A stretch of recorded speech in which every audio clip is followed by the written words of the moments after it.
Hello, friends. This is Darren Hayes of PigskinDispatch.com. Before we take you to your favorite Sports History Network show, just want to tell you a little bit about some merch that you can pick up that represents your favorite SHN podcast. So far, there's t-shirts, coffee mugs, and even books from some of the authors that do podcasts right here on SHN. Who could buy something better than that than have the history right from the gentleman that you hear talking about it? But we also are adding things each and every day. And where's that store, may you ask? Well, it's at SportsHistoryNetwork.com. Up at the top, there is the SHN merch button. Click on that. It'll take you right to the store, and you can be representing your favorite podcast and show the world that, hey, on the swag that I'm using, it's the headquarters of sports yesteryear, Sports History Network, and my favorite podcaster, the Sports History Network store. Shop there today. Welcome to Football is Family, a podcast dedicated to the fan and fan experience. My name is Jeremy McFarlin, and I want to look at the positive behind what makes football so enjoyable to watch and follow. I want to know why you are a fan of your team, of a player, or an era of football. Whether the pros, college, or high school, I want to hear and share your stories and your love for the game. If you want to be part of this podcast, please message me on Twitter at Jeremy_McFarlin or on Facebook at the Football is Family Facebook page. This podcast is part of the Sports History Network, your headquarters for the yesteryear of your favorite sport. You can learn more at sportshistorynetwork.com. Okay. And we'd like to welcome everybody back to the Football's Family Podcast. I got a friend of the show here and great author, Kevin Bryant here. Kevin, how you doing? Great. Thanks for having me on again, Jeremy. Buddy, I enjoy our time together. I think the last time you came on, my dogs got into something, and it turned out they got into some chocolate, so that was fun. This time we had, I wanted him to be on yesterday, but my wife came. She had heart problems and then came down with COVID. So I'm just glad that he's very forgiving and patient. He's written a book called Spies on the Sideline: The High Stakes World of NFL Espionage. And I'm holding it up here like he can see it, but he can't because my video was wonky today. On the cover, and this is what I was talking to him just a second ago. On the cover, it has a guy that looks like he's a secret agent from the KGB or the CIA from the 50s walking into the NFL stadium. And I told him, and this is a very nerd thing to do, but he is a nerd like me with this. I watched recently the whole James Bond catalog in order from start to finish. Now I'm reading Ian Fleming, and your book, Kevin, is Ian Fleming if he was in the NFL. I love it. Absolutely love it. Well, yeah. Thanks, Jeremy. Yeah, I appreciate that. I think, you summed it up pretty well. That's what it's all about. It's all about those crazy spying incidents. And, almost everything that goes on in the world of international espionage, it goes on in the NFL too. Which I think is a surprise for a lot of people, but I think anybody who's ever, studied the subject of industrial espionage, how companies collect information on each other, to try to gain trade secrets, which can be worth millions, hundreds of millions of dollars at time. It's not going to catch you by surprise. And when you're talking about the NFL, $1 billion industry, billions of dollars, there's a lot of incentive. One of the stories that I liked about this, and we're going to get into talking about the Super Bowl, and I got to have your picks before we get into the story. Okay. My pick got eliminated last week. I wanted the Bills to win, but that's okay. I just had a feeling the Titans wouldn't make it that far. One of the stories I enjoyed is I remember Super Bowl 32. My Broncos were finally back to the Super Bowl, but they were playing the highly favored Green Bay Packers. And of course, we know who won that when John Elway did it, and Terrell Davis and all those guys. But I loved it that Mike Shanahan hired Navy SEALs to go on top of a hill close to their practice and protect the practice. That's just amazing to me. Yeah, it is pretty wild. So you're referring to the 1998 Super Bowl, Broncos and Panthers. And Shanahan was pretty paranoid. The Super Bowl was going to be played in San Diego. The Broncos were practicing there, of course, the week before the Super Bowl, as is required, to do all of the media events. And Shanahan, he just didn't like the look of this hill that overlooked the field. And he said, if Green Bay was going to spy on us, they're going to do it from over here. So he ended up hiring 18 Navy SEAls. 18, excuse me. Yep. To secure this practice field. And so, that's what they do. Funny enough, Pat Bowlen later said that there was a helicopter that flew over there, and Mike Shanahan got really, annoyed that no one could do anything about it. And Bowlen said, it looked like, Shanahan wanted the Navy SEALs to shoot a surface-to-air missile at this thing and knock it out of the sky. But, that's just how paranoid coaches are. And just, obviously the extremes that they're willing to go to, secure their practice fields from their opponents. I don't know. Of course, one of the SEALs training facilities is over there in that area. I don't know of a group I would rather have as a bodyguard than the freaking Navy SEALs. I mean, come on. Yeah, Navy SEALs are pretty elite, right? Yeah. And yes, San Diego is obviously packed with a lot of Marines and a lot of our nation's finest troops over there. So yeah, I mean, it was probably an easy place to recruit a bunch of people for, I'm sure a couple of days of work, and I'm sure a heck of a good paycheck. Off the books, of course. Right. Yeah. Okay. Before we get into your stories, because I love these stories. These are just amazing stories. Again, Ian Fleming in the NFL. You got the Bengals and my mind just went blank. The Chiefs. Yep. And you have the Eagles, who I just found out today, the people in Philadelphia, the police department, are greasing the poles for the light poles for tomorrow. They're greasing it so that the Philadelphia fans won't climb them and break them. I just think that's hilarious, but hey, more power to you. Right. And then you have the 49ers. Now, to me, the best matchup, in my opinion, is the NFC. Yeah, honestly, I think those are both really good games. I think a lot of people feel that kind of like, I mean, the Bills, and I think the Bills did. I mean, they started off a lot stronger than they finished this season. And, there were some injuries that played into all of that. But I don't think a lot of people are giving the Bengals a chance. But, after watching last week, I mean, that was a dominant defensive line performance that just pulverized the Bills. And so I'm really interested. I mean, I definitely feel like the Chiefs are the favorite. But having said that, it was not going to be a shock to me if the Bengals do manage to pull it off. So we'll have to see. Having said that, Patrick Mahomes is always the X factor, and that guy can work magic. What about his ankle? What do you think is going to happen with that? That's the big question mark, right? Because, I mean, obviously all of last game he was limping around and he got the job done, but it wasn't necessarily pretty.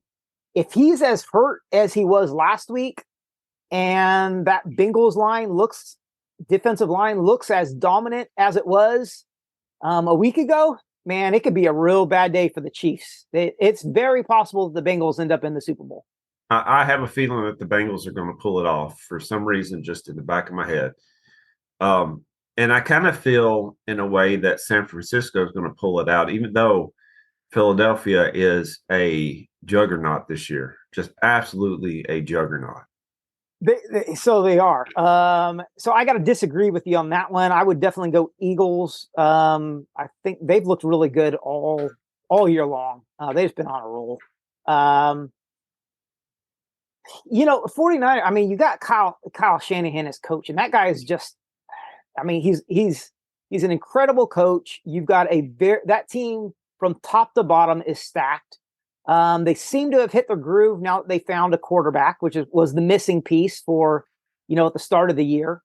I just think it's a lot to ask of a first-year starting quarterback to try to get a team to a Super Bowl against a team that's as strong as the Eagles. I just my gut feeling is that the train's going to come off the tracks a little bit this week with everything that the Eagles have to offer. but I mean, Niners are a good team too, and it can always just come down to who's having a good game. So overall, this year has been just whoever put money down on Brock Purdy being in the NFC Championship game as the starting quarterback, good job. Right. Your third stringer. Yeah, I bet. Yeah, absolutely. And if you say you did, I'm going to call you a liar to your face, because I didn't even know Brock Purdy was on the NFL roster until Jimmy G went down. Hey, maybe his mom made a lot of money. You know what? Again, Mr. Irrelevant, I hope that what I'm hearing, of course, this is now Jimmy G is gone. I think he is heading to Tennessee, in my opinion. Trey Lance could be heading to Tennessee. I've heard both of those because of our GM. Brock Purdy's going to get the reins, and we'll see what happens. Yeah, I mean, I think he's earned it. It just goes to show, like, it's one, drafting is an art and not a science. And man, a lot of these guys that weren't necessarily the elite quarterbacks in college, they get into an NFL team, they kind of find their groove, and off they go. And a lot of times what made a guy elite in college isn't there at the pro level. And then what made a guy maybe a so-so college quarterback in college, maybe the guy didn't have a great offensive line. Maybe it was the scheme they played in. They moved to a pro team that's a good fit, and it looks like they come out of nowhere to be a starting NFL quarterback. So it's great to see a story like this. It is. Now, speaking of stories, segue here. I'm working on segues, Kevin. You got some stories for us about the Super Bowl. I do. Yeah. Well, let's hear them. Again, Spies on the Sidelines, I should say, the high-stakes world of NFL espionage, available on Amazon, Books A Million. Yep. Barnes and Noble, Walmart. Yeah, I mean, you can go to my website, spiesonthesidelines.com. It's got all the spots you can order it. But basically anywhere you can order a book online, you can find it. All right. So, all right, having said that, so, you mentioned that 98 Super Bowl a little earlier where we talked about, Mike Shanahan employing those Navy SEALs. Right. So let's go right back there to start with. A lot of crazy stuff gets done in the NFL that teams, prepping for a Super Bowl and trying to gain information on their adversaries. One of the main things that's done is simply, scouting your opponent, doing that advanced scouting. And that usually starts with film study. So for that particular game, Shanahan and staff spent 3 straight days just doing a grueling film study of the entire Packer season, just to try to identify some tendencies that the Packers had and figure them out a little bit. So that came into play in a couple key ways. So 2 tendencies they identified. So the first one was that when their opponent had the ball at the 1-yard line, right, they're about to score, that the Packers would always blitz, always in that situation. So for the first play of the second quarter, the Broncos found themselves in exactly that situation. They had the ball on the 1-yard line. They're trying to punch it in. And the problem that they have is Terrell Davis. He had a migraine. He had a migraine, right? A terrible migraine, to the point that he really couldn't even see. He's pretty much blind at this point, right? And he's on the sideline. And Coach Shanahan comes up to him and says, "Hey, Terrell, what I want you to do, I want you to go in the game, man. We're not going to hand the ball off to you or anything, but I need the threat of a run to be able to sell this come and play." So, Terrell, being a team player, he goes in and he does that. And what happens is Elway fakes a handoff, does a bootleg, and runs the ball into the end zone. And because the safeties were all coming up to blitz, there was nobody in the backfield when Elway executed that bootleg, and he just pretty much, strolled on in and got a touchdown. Now, that particular play, and sorry to interrupt you, that particular play, I can visualize it, Kevin, because I remember it. I bought the season on VHS. People who are listening don't know what VHS is. Google it, please. I didn't know why he came out. Yeah. But that play in particular, I didn't see until I read your book. I didn't know that that's what they did at the 1 yard line, that they blitzed. John Elway bootlegs, I believe it was to the right, and Howard Griffin, their fullback, was in the end zone, and the play was to throw it to him. And John Elway said, "Howard, I trusted you, but I didn't trust me." He said, "I might have overthrown you." And he runs it. Of course, Howard's just laughing because he got the ring. He's okay with it. Right. But Elway said, you were wide open, and I didn't trust myself to throw the ball to you. Yeah. Well, like I said, he pretty much strolled into that end zone without anybody in his face or anything. So, it was probably the best idea. But yeah, I mean, he could have scored either way. And God, you bring up Howard Griffin, man, I miss that guy as a Broncos fan. That was a dominant fullback. Well, and the thing was he the fullback when Terrell Davis rushed for over 2,000 yards? Was that? I think that's the next. I'm pretty sure. I can't remember. That's a good question. I can't remember. I don't remember. That's a long time ago now. Howard Griffin and Lorenzo Neal are two of my favorite fullbacks. Mike Alstott, was he considered a fullback? Some of the great fullbacks that you don't see today. Yeah. But see, that's the thing about film study. They caught that tendency. For the most of us watching a game, we just watch the result of the play. What you're talking about is what they did before the play. Yeah, exactly. And so, and sometimes it's pretty easy to figure out. Like, so that one, is really easy to figure out if you watch a good deal of film. But these coaches are really good at identifying stuff. So that same game, in prep for that, Leroy Butler was the Packers safety. And this guy, he was a game wrecker. He had been winning games single-handedly pretty much for the Packers all year long, especially on the blitz. He was just dominant.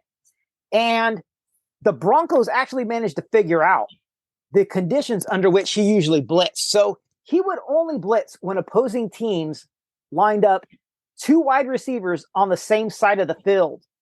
And one of his own team's linebackers would cover the slot receiver. Now, if a cornerback instead covered the opponent's slot receiver, Butler was going to guard the opposing team's tight end, right? So this is crazy confusing, right? You're like, but Elway managed to use that and figure it. Once that had been identified, Elway managed to figure out who to throw to and when he needed to get rid of the ball quickly because Butler was coming, and that in and of itself was a huge benefit for the Broncos. And Butler was pretty well contained that game, and that was one of the few times all season that any team managed to contain him. And if you think back to that Super Bowl, the Broncos were an underdog, and this was one of the key reasons that they were able to pull off that upset. What do you doing your research? And it obviously took you a long time to make this book, and you thought about it for a while. And I believe you mentioned this in your first chapter or the prelogue to it. What do you think makes a good film study?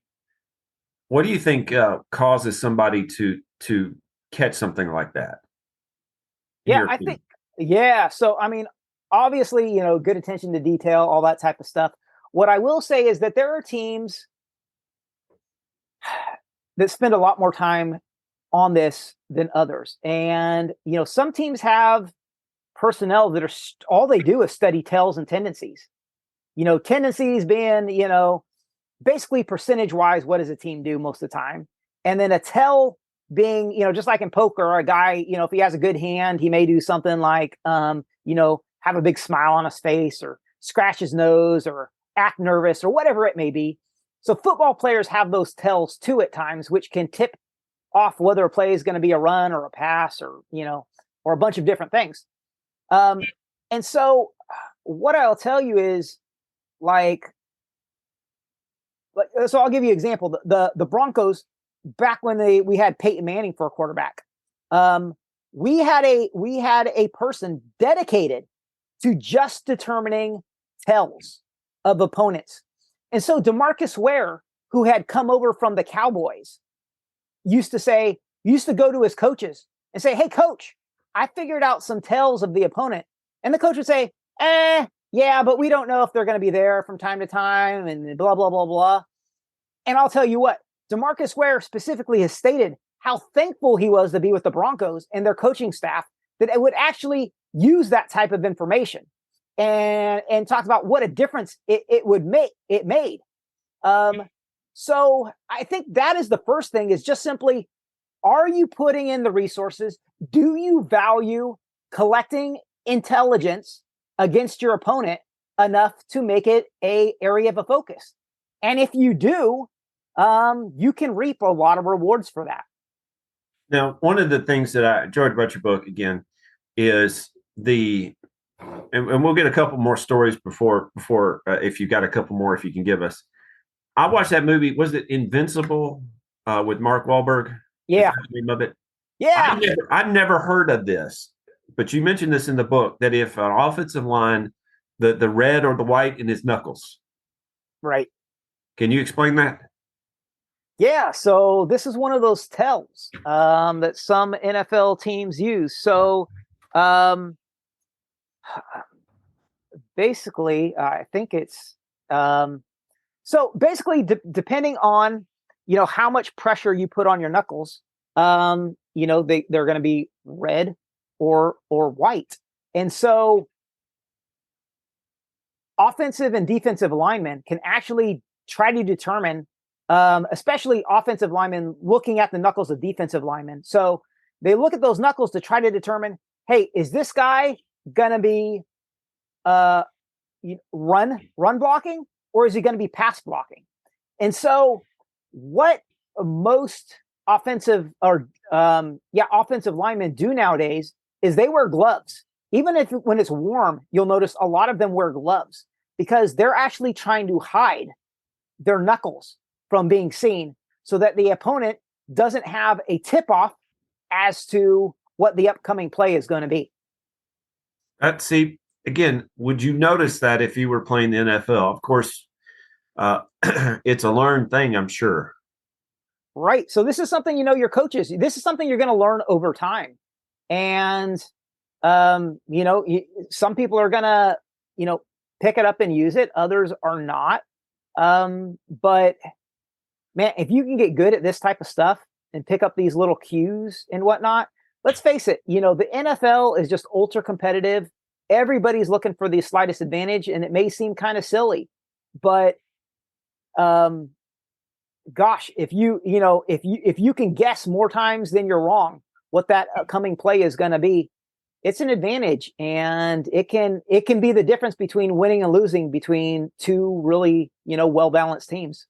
Now, you the last time we talked, you explained something to me that was over my head, but you brought it down to earth, which is what I enjoyed about talking with you, is you take some of these hard things that are over normal people's head like mine, and you make it so I can understand it.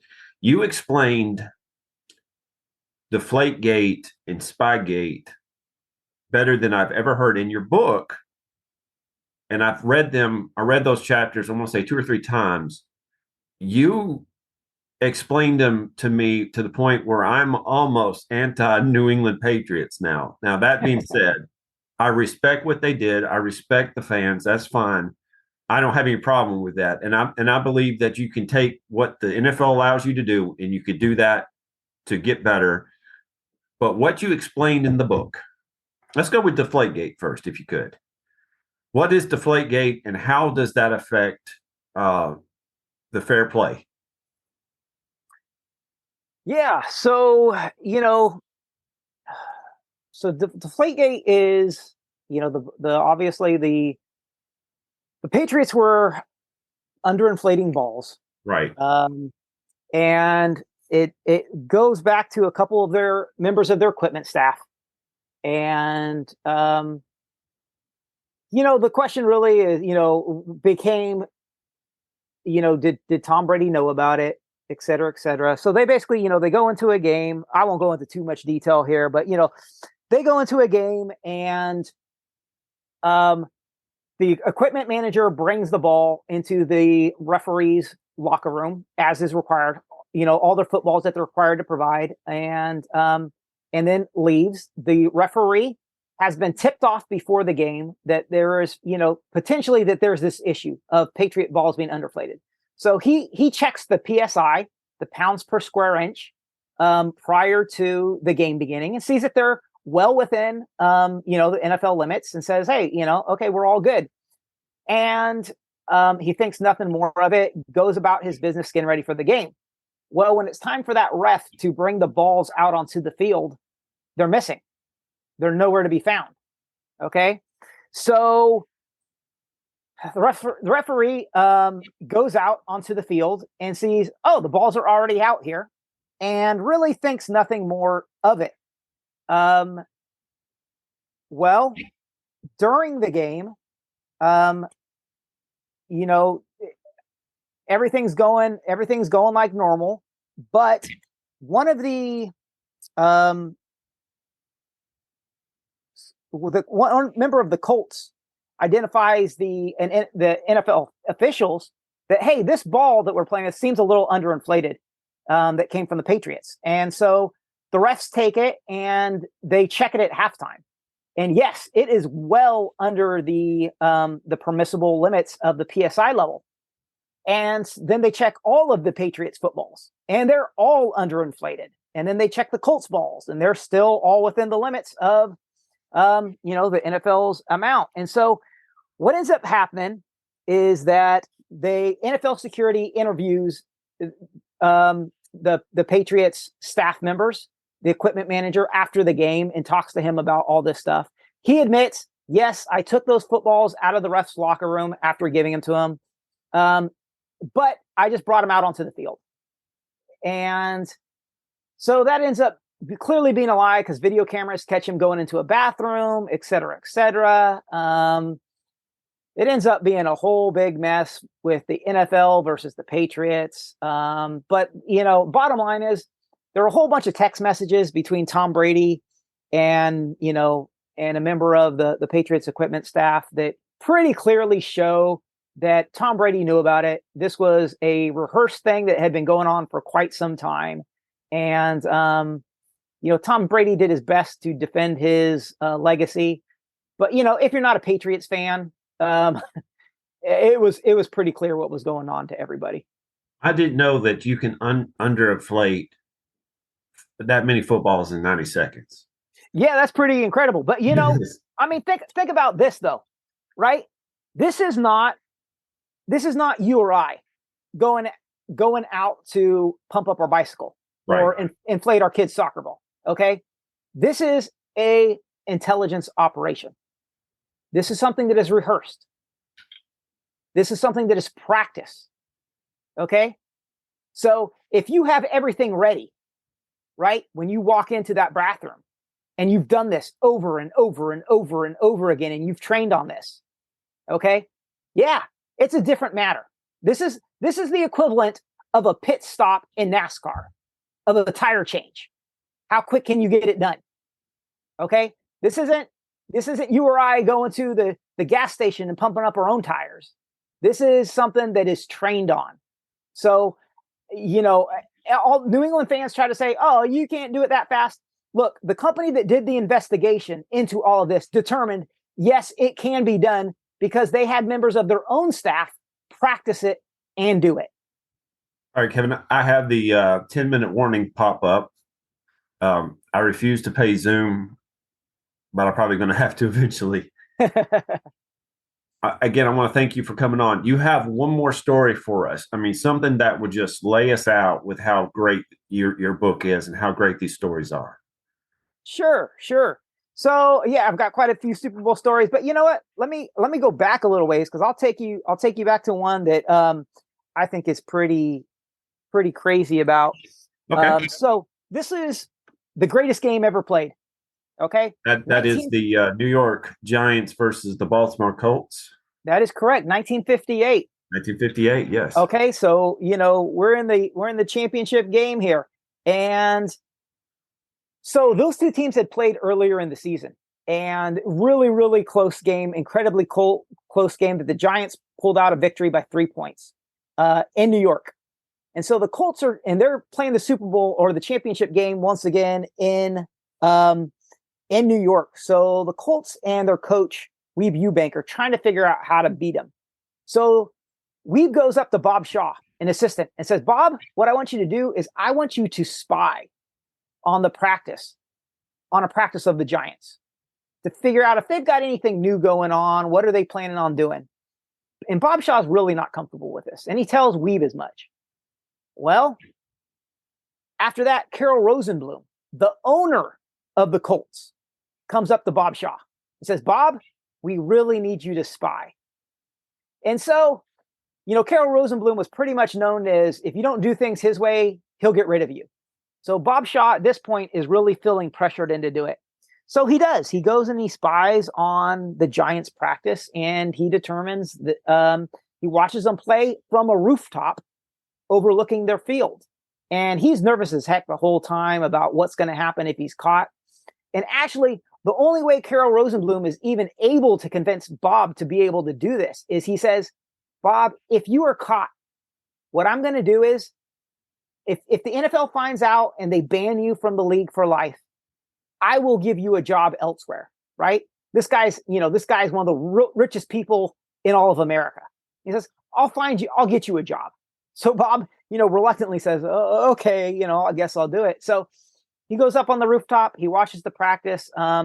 He finds a little bit that's new, but there's not a ton. But he's able to come back to Weeb and be able to say, hey, Weeb, we're pretty good. There's not much that they're throwing in there is new.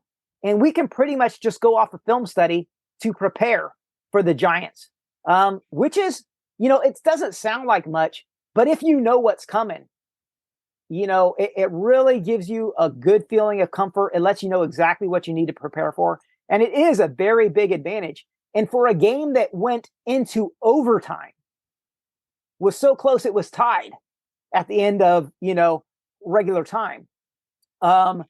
Every little tiny advantage can play into it. So, this is just an example of, spying on a championship game practice. And, and some people may say, yeah, but that's a long time ago. Well, what I'll say to that is get the book, because I've got an example in here that's pretty clear of how the Patriots spied on our Rams practice. Yes, they did. The day before a Super Bowl game.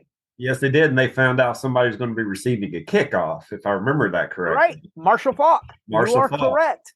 And they learned a lot of really big secrets that game. Imagine if they didn't know that he was going to receive a kickoff. Marshall Faulk is a video game player in real life. Imagine that. Yeah. One thing about, again, I got just a couple more minutes, and I appreciate your time today again. One thing I liked about it is you made it clear. Jerry Glanville said something like, if you ain't cheating, you ain't trying. I like the stories about the owner of the Los Angeles Raiders. My mind went completely blank. Davis. Al Davis. Al Davis. Thank you. About how he would act like he was a reporter. I like that, and how he almost snookered Joe Namath into explaining some things. I loved how you explained that. Al Davis was something else. But your stories about the draft, about Justin Blackmon, I didn't know that. Let me see. There was a couple more things, but how you explained Spygate, Deflategate, and how you explained the babysitting for the draft before the AFL NFL merger.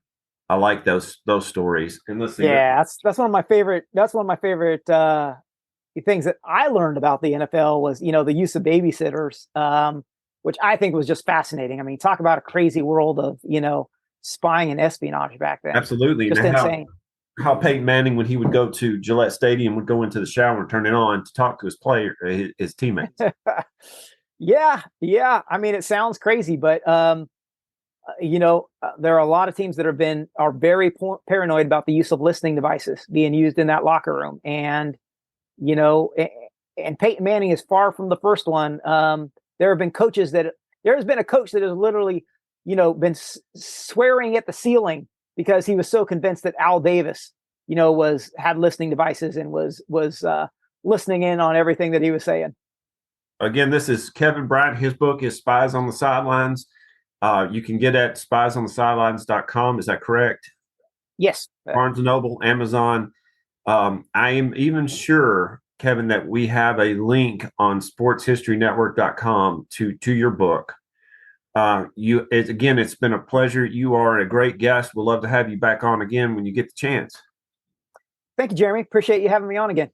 And y'all, thank you for listening to Football is Family. And we have a new sponsor here at the Football is Family podcast. It's Manscaped. Support for the Football is Family podcast is brought to you by Manscaped, who is the best in men's below-the-waist grooming. Manscaped offers precision-engineered tools for your family jewels. Manscaped recently launched the Ultimate Men's Hygiene Bundle, the Performance Package. Join over 5 million men worldwide who trusted Manscaped with this exclusive offer for you. 20% off and free worldwide shipping with code FAMILY at manscaped.com.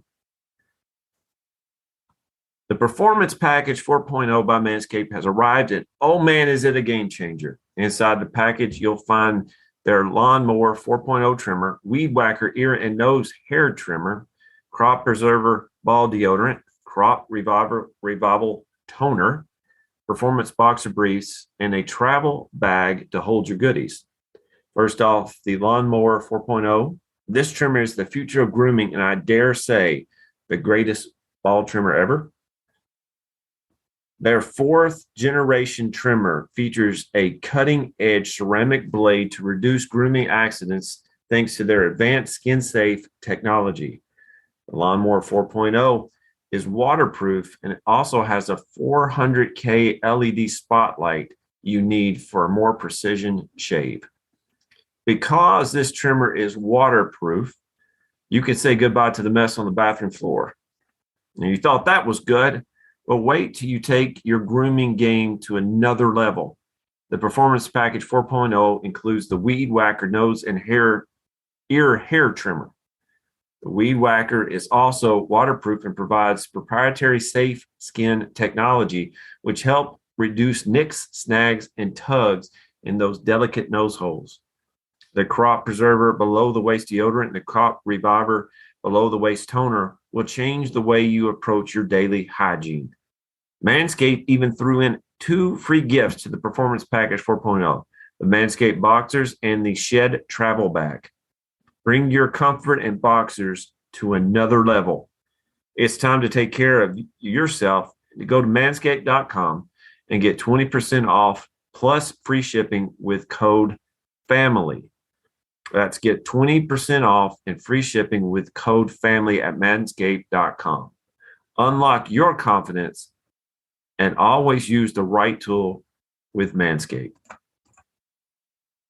Hey there, sports history fan. This is Arnie Chapman, a.k.a. the Football History Dude, and I got to tell you about an upcoming event from the Football Learning Academy. Ben Troop rejoins the Football Learning Academy, this time for a live Q&A with our students. Join them over at the site March 7th at 7 p.m. Eastern Standard Time to ask Ben all of your questions. If you can't join, you can submit them early. Enroll anytime to this session over at the Football Learning Academy website, which is football-learning-academy.com. They look forward to seeing you there.